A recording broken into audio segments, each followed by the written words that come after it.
Hey everyone, this is Dan Blank. Welcome to the video walkthrough of my book, Be the Gateway. So the book starts off by framing creative work as a journey. And I started really by looking at the common objectives and goals that people tend to state for their creative work, their art or their writing or their music or their craft. And I frame it as this idea that we get distracted by objects, tokens, or metrics. An object would be the idea of envisioning yourself holding your book in your hand. And the idea here is that publication alone of your book does not lead you to your goals. There are so many people that say, I just want to be published. And the idea of paying a printing company to publish your book doesn't lead you to the experience you want. The experience that you want is for someone to read your story and be moved by it, to truly be affected by it, to be entertained by it, to feel that their worldview is expanded because of it. The book was a part of that process, but it wasn't the goal. It was just an object. It could also be something like if you have a craft business, it could be like a sign that you print out, this 20-foot sign over a table you're going to have at a craft fair. That sign looks nice, and it is an embodiment of what you hope to create, but what you hope to create is really to talk to someone and feel that your work, that your crafts make their day brighter, and they integrate it into their life. A token I refer to as something like an award. There are so many people I have talked to who will say, oh, I'm an award-winning author. And when I dig a little deeper, what you find out is they won some small regional award, which is great. That's wonderful for everyone. But that it's clear that they spend so much time just applying for awards that very, very, very few people have even purchased their book, let alone read it. Like we're talking a tiny number. So while the award feels good, and it feels great to say, hey, I'm an award-winning author, if no one is reading your work or experiencing your work, again, it's sort of a hollow goal. And with metrics, I see this a lot, this idea of gaming Amazon to be a bestseller, or to be so focused on the idea of gaining social media followers. Maybe you're a photographer and you see other photographers on Instagram with 500,000 followers, and you just feel horrible that you have 112 followers. So you start spending a lot of time gaming the system. You start buying followers or using all these tactics that don't really do anything to further your goal of creating incredible photographs and having them really having an impact on people. So that's how I begin framing it instead as this journey that you're on. That's what your creative work is. It's how you can start sharing it with other people. The second chapter talks about how experience creates a story. And obviously the first thing that you start with is your book. But you can also share your process of why you create and how you create, and the experiences you have along that journey, and the people you meet, and the wisdom that you pick up. Whenever you see an interview of a hero of yours, that's the kind of stuff that you're looking for. You're so curious about how Pink Floyd made that album, or why Taylor Swift did something. And I would say that these things help forge a meaningful connection to your work. It is not the only way or the only thing, but it is a way for you to share something that embodies why you do this work and why someone should care about it. And I think that one way to look at it is the idea of when you share this stuff, you are documenting things you're already doing. And the antithesis of that is the idea of creating a brand. I've seen so many people create this brand around themselves, and I have nothing against branding. But sometimes these brands are sort of false.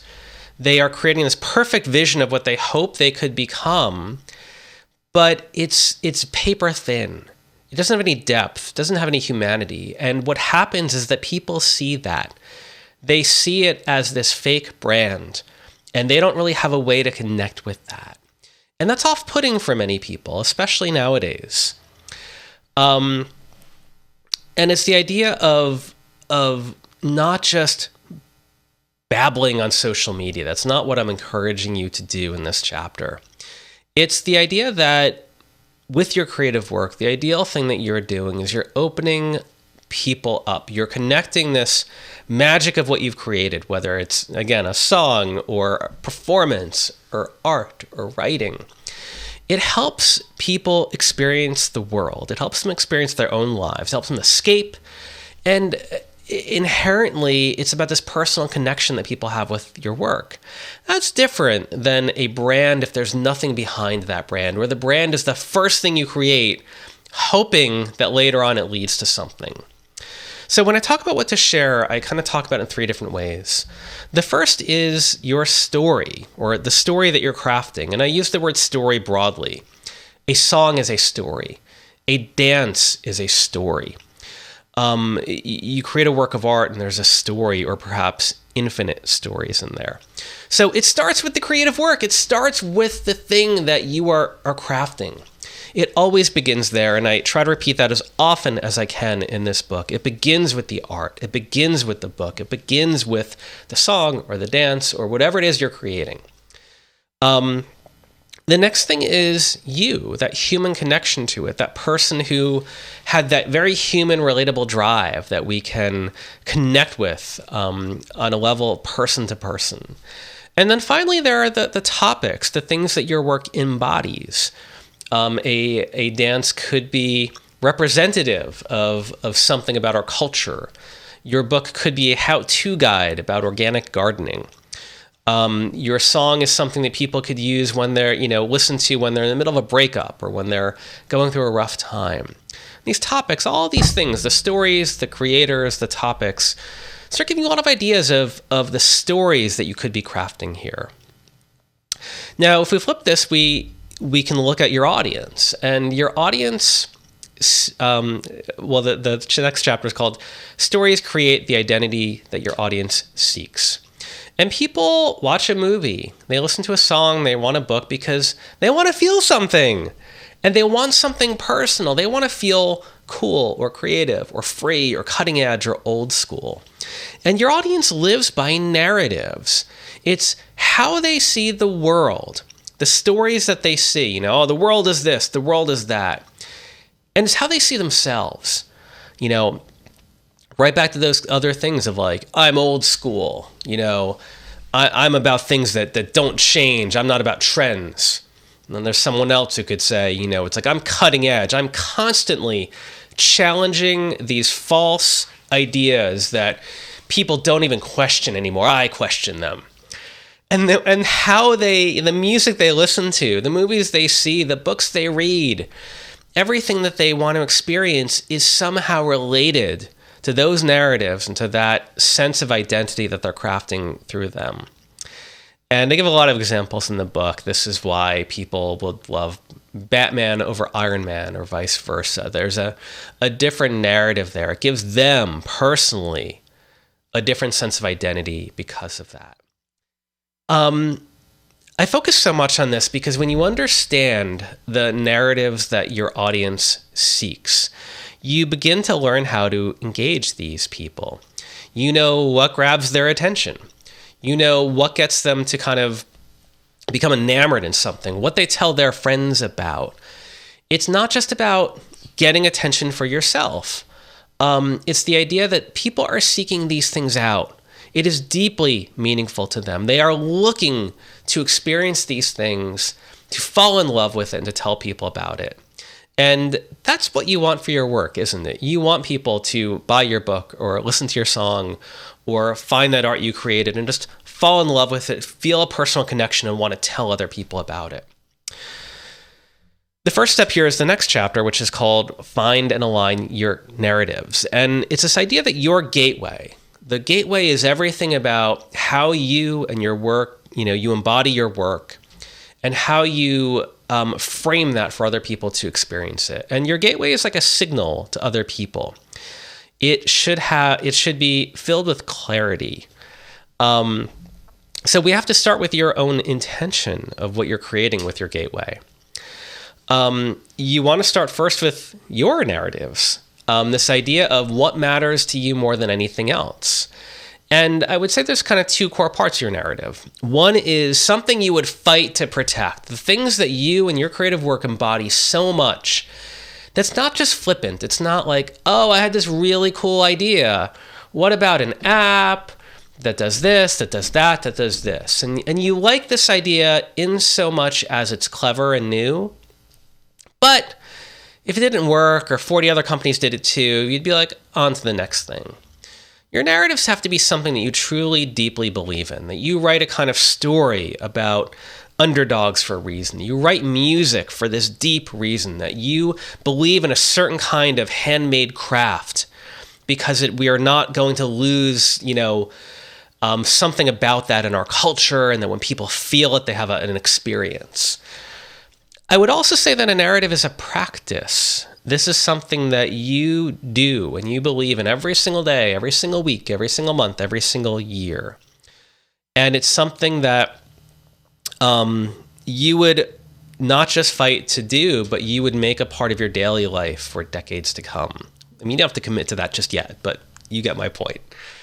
So I go through a couple of different exercises in the rest of this chapter. One is this kind of index card exercise to really focus on clarity of what matters to you. Then we move into crafting a mission statement, and finally into crafting your bio. Lots of steps there. I won't go through it because it's kind of very nuanced, and I don't want to get any one of those individual steps wrong that are in the book. Next thing is we craft your gateway. We're doing is that we are essentially, I call this in the book the poser test. I find that there is sometimes a difference between someone who says, this is what I do, and then you shine a little tiny flashlight on their life and you find out, well, that's not what they're doing. It's this idea of, you can talk to someone, they say, oh, I'm a novelist. I write these stories that blend this and that, and I'm going to do whatever. And you say, oh, wow, that's incredible. It's like, how do you do that? Tell me about like a typical week for you. And the typical week involves no writing whatsoever. The typical week involves their day job and watching the game and mowing the lawn and playing video games, and they're getting to their writing. That's why I call it the poser test. I don't mean to be offensive, and I'm so empathetic about how every single one of you listening to this has a deeply complex life, and you have many responsibilities. That no matter what, your creative work has to fit into gaps left over by other critically important things. When I say poser test, I don't mean that you should not live up to those responsibilities. I mean it to the idea of considering your practices and considering when you craft that clarity and that mission statement, that bio, how do you live up to that in small ways every single day?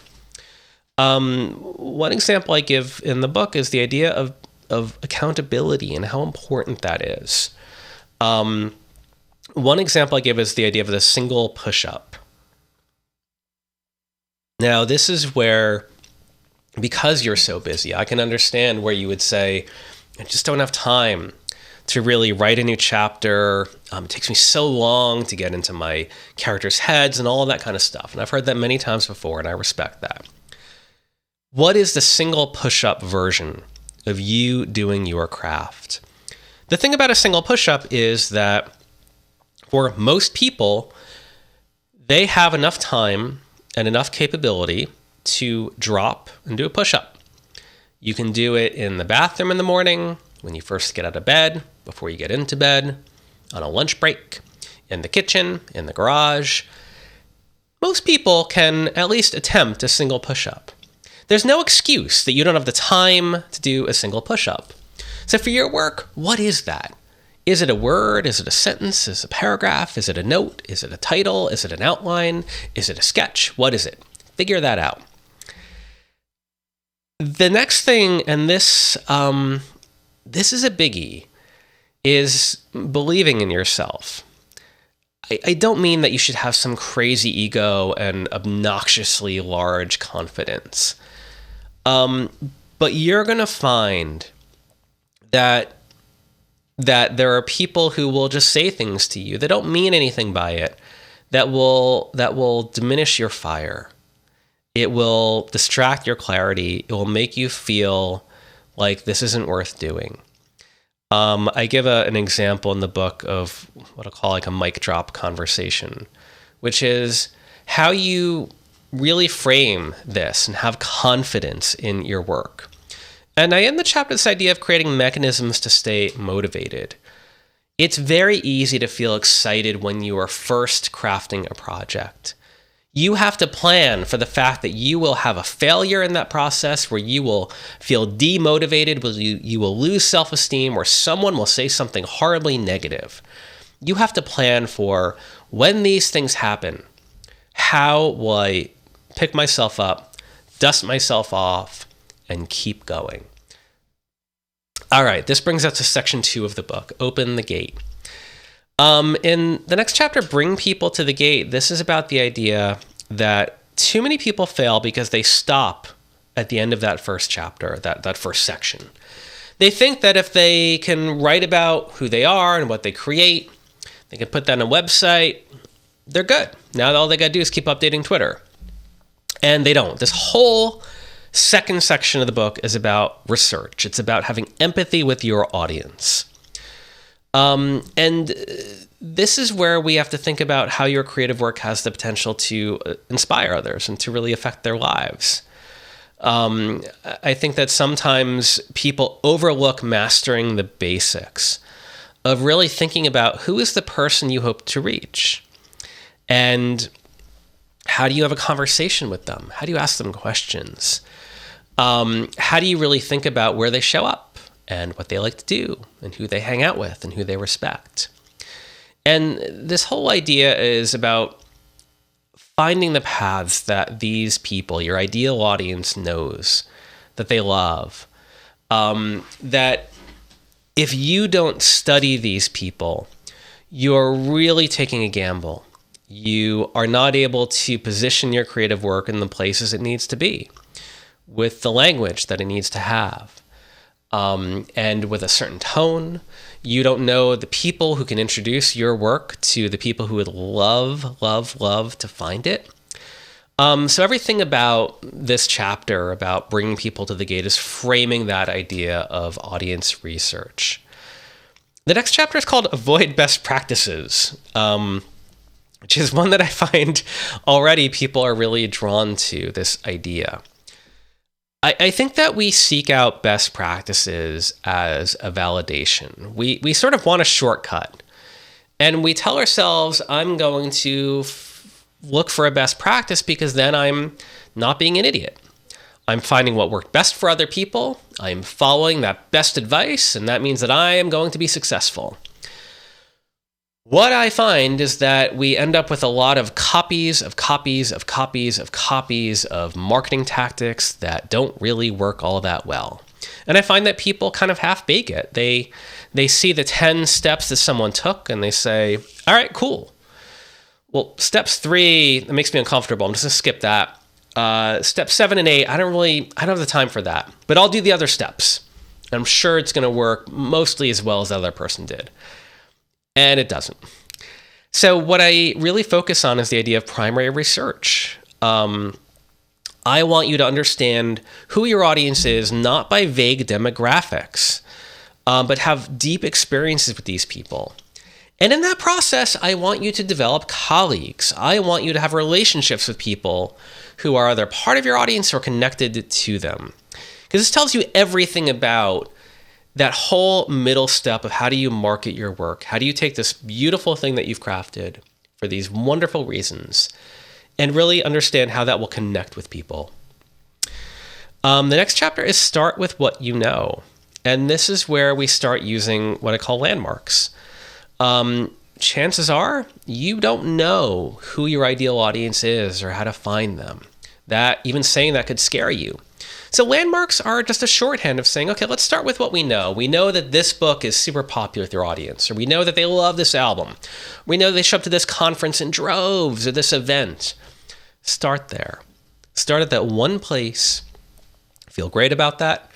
And then dig into it. You want to start looking for comparable work in this process. So I'll ask you in the book to find 5 comps. And comparable work is something that if you find your ideal audience member, someone who loves what you create, who are 5 other creators who create work similar to what you do? Or 5 other pieces of work. Oh yeah, I love that album, reminds me of this. I love that book, it reminds me of that. And then dig into this. And as you dig into it, you want to really think about not just the work itself, but you want to think about the voice of your audience, the voice of the reader or of the listener or of the observer. The next chapter is called Befriend Guides, and this is where people become a very core part of this process. These are people who will direct you to your audience. And vice versa, this is how your audience will find you and your work. I describe them as mid-level doers, which are basically people who have found some success in the field that you hope to succeed in, but are still accessible. They're a little bit aspirational, like you want to be like them in some way, but you could still email them and feasibly get an email back from them. It's not like you're trying to email some unbelievably successful singer. You're reaching out to someone who is getting pretty known, is working hard at it, but isn't a superstar yet. And then you want to ask questions. You want to become a student of this process. And as I said, in the process, you're developing relationships.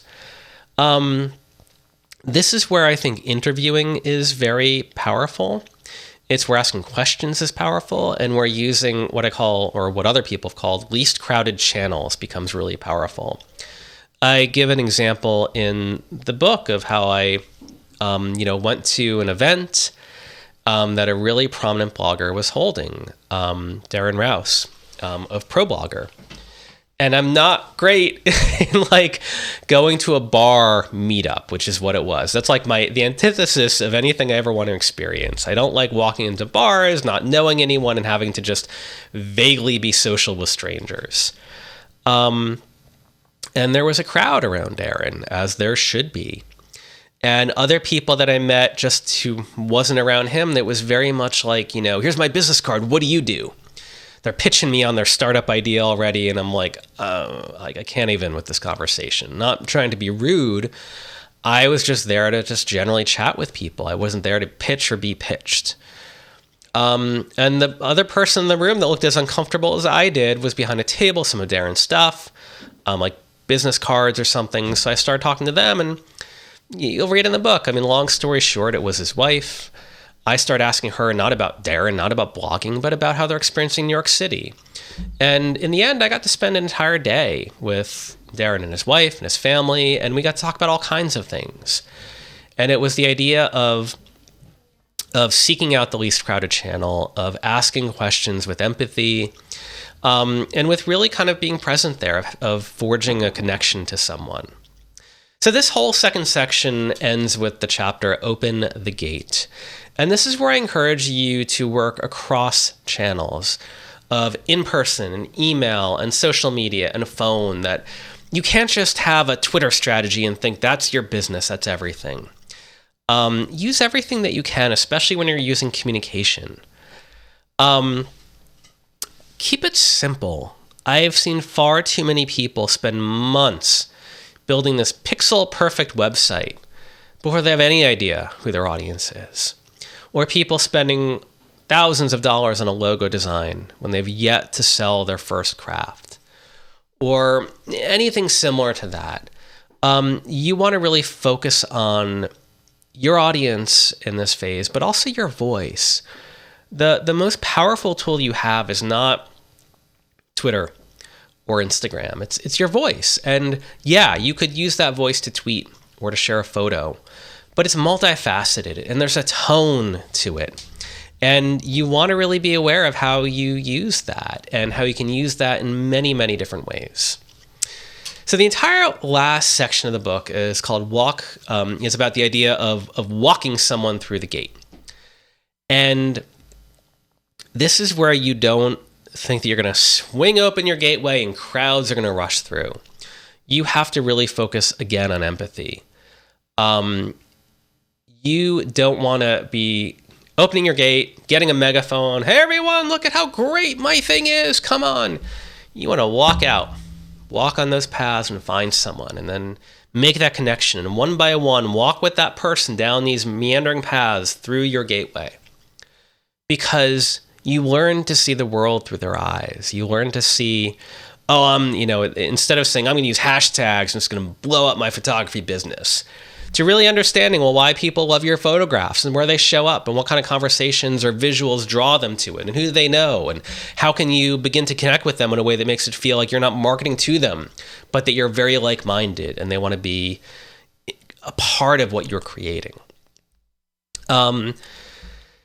This is where the idea of developing advocates becomes so powerful. Who you know is such an important part of your success. You just see this in any field with almost everyone you'll ever meet. And it's also why enthusiasm is so critical. People don't want to be marketed to. They want to connect with someone. In the section, I introduced this process called the 4S process. It's the idea of seeking out others, signaling to them, sharing, and then shaping the interaction. I give some examples there about how to work through this. It's, again, another one of these big step-by-step things, so I will leave that best to the book. And I end this chapter on the idea of finding models for success outside of your own field. I think that if you're a photographer only focusing on what photographers are doing, there's a lot to learn, but you begin to kind of fall into the echo chamber. You start copying marketing tactics everyone else is using. And when you look outside of that, you begin to find wild, new, awesome ideas that no one in photography is using. And you just got to take it and tweak it. And again, it allows you to think more about the clarity of what you're creating and how you want to do that. Next section is called Focus on Individuals, Not an Audience. And I talk about this idea that I've heard so many people bemoan the fact when they say, oh, I only have 60 followers on Twitter. I'm failing at it. And I talk about how years ago this would have been amazing. And I tell a bunch of stories about music and art and events I used to run, and how if I had 60 followers back then in the 90s to support my art or my music or my events, it would have been life-changing in the best way possible. And then I basically try to end this chapter with some practical ideas on how you can do this. The idea of connecting with one person a week. Of when you have any audience whatsoever, even 7 people, of thinking about how you can put more effort on engaging with them instead of just rushing to get more people to follow you. The value of saying thank you and emailing someone. And the importance of interviewing people, which I bring up a lot in the book, but it's been such a big part of my life and of the creative professionals that I've worked with that really connects them to others in a powerful way and really gets them to understand how to succeed. The next 2 chapters talk about some of the stuff under the hood. One is called Develop a Support System. And this is where I challenge the romantic idea of going it alone. You need relationships. You need collaborators, you need mentors, and you need people who are there to support you at every step of this process, especially when things go south. Which leads us to, I don't know if it's my favorite chapter, but it's one that I really like, called Fear is Your Biggest Barrier. And very often we think we're going to fail because of some external force that stops us. And what I've seen 1,000 times is that it's not what happens. What happens is we fail because of internal fear and we stop ourselves. And I dig in this chapter into 3 big fears, which is the idea of hiding your creative ideas for fear that someone will steal it, fear of losing control so you don't create relationships with the collaborators, and social fear that we don't reach out to other human beings because we are terrified to do so. And I end the book with the chapter Walk Someone Through the Gate. Very simple, very down to earth. that you want to make sure that the path is clear, that the language that they're using is something that engages someone and gets them to lean in, that they don't feel apprehensive when they're approaching your work and what you create, and that they feel a part of this. The three tactics I end with are the idea of experimenting strategically. So you don't have to have the answers. Just try some experiments and learn. Start small and then grow. This is another one where you don't have to, if you want to create a trilogy of albums or a trilogy of books, you don't have to first write those books. Like, start with something small. See how it feels. See how other people react. Talk to people about it. Then do something a little bigger, something a little bigger. Build up to that. And then finally, create experiences for people, not just content. Don't just say you're going to create a podcast or a blog or tweets about your creative work. Really think about the experience that your work and you and the things that you share create for people.